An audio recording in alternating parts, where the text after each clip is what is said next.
Alguns acordavam em uma bacia cheia de gelo sem os seus órgãos e outros em um caixão embaixo da terra.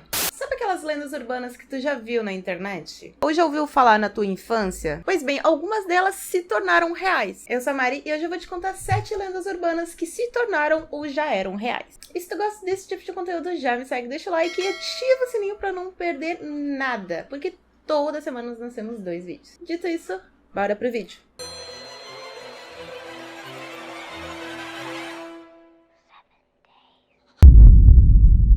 Existe uma lenda que algumas pessoas conseguem voltar dos mortos utilizando algum ritual ou algo do tipo. Mas acontece que essa lenda não é bem lenda. Sabe aquela expressão salvo pelo gongo?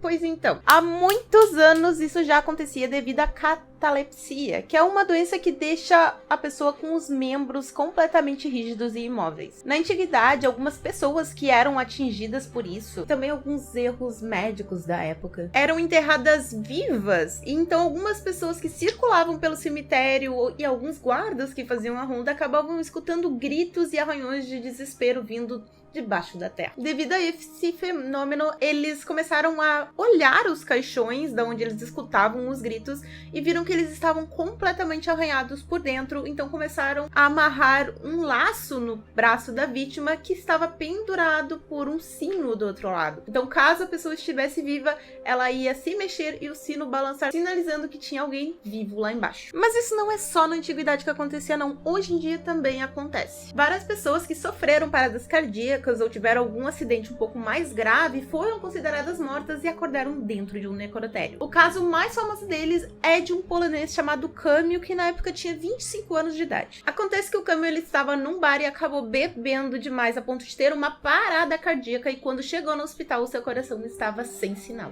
Ele acordou dentro de um necrotério, conseguiu sair dali, foi levado para o hospital onde recebeu alta e depois voltou para o bar. Esse aí tem aquele famoso espírito brasileiro porque ele não desiste nunca.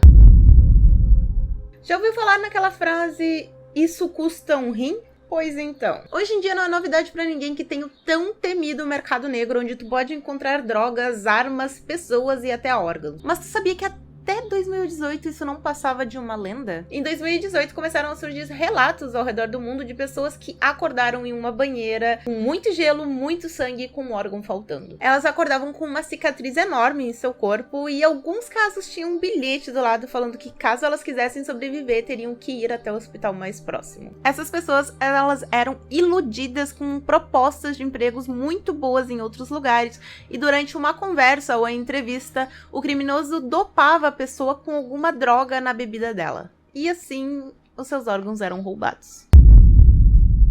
Mais uma lenda urbana que aconteceu em 2008. Muita gente tem medo de receber aquela famosa chamada do além, principalmente depois do filme O Chamado, onde a Samara liga pra pessoa e fala 7 days. Ou no bom português, 7 dias. Mas isso é praticamente impossível, né?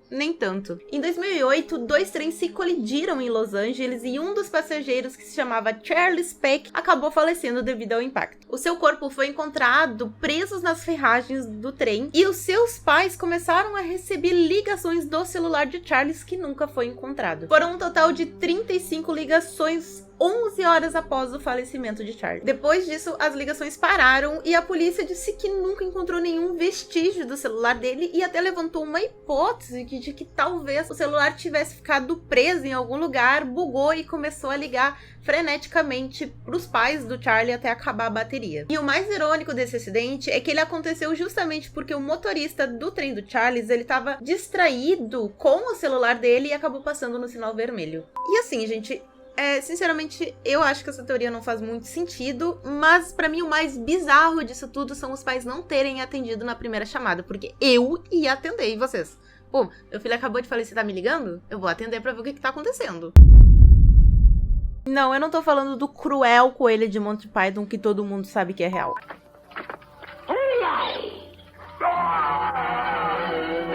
Nas famosas ruas de Washington tem uma lenda de um homem com cabeça de coelho que usando um terno que pega um machado e sai por aí matando geral. E alguém decidiu se inspirar nessa lenda. Em 1970, um casal tava namorando dentro do carro quando de repente alguém bate no vidro. Quando eles olham, eles se deparam com alguém muito alto que tava utilizando um capacete que lembrava uma cabeça de coelho, utilizando um terno e segurando um machado. Esse homem começa a gritar falando que eles estavam numa propriedade privada, quebra o vidro do carro utilizando um machado. Felizmente ninguém se machuca e ele vai embora. Mas não é somente essa aparição que nós temos do Homem Coelho, a gente teve outra. Também temos o relato de um segurança que ele foi chamado para averiguar um homem com cabeça de coelho que estava na varanda de um prédio abandonado. Quando ele chegou lá, o Homem Coelho começou a tentar arrancar uma das vigas do prédio e ameaçou matar o segurança caso ele se aproximasse. O segurança, que não é bobo nem nada, se retirou do local para ir buscar uma arma que estava em seu carro. Quando ele voltou, não tinha mais ninguém.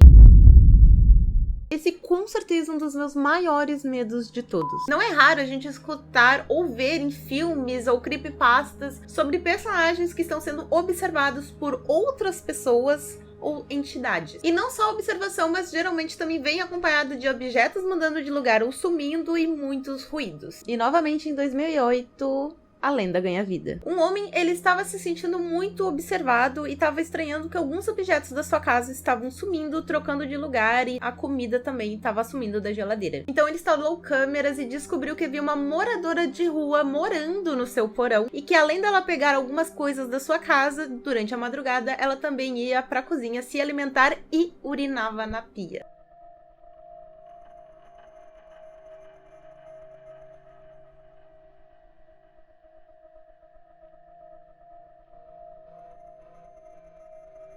Ao se deparar com essas filmagens, ele imediatamente saiu da sua casa, chamou a polícia e ela foi retirada do local.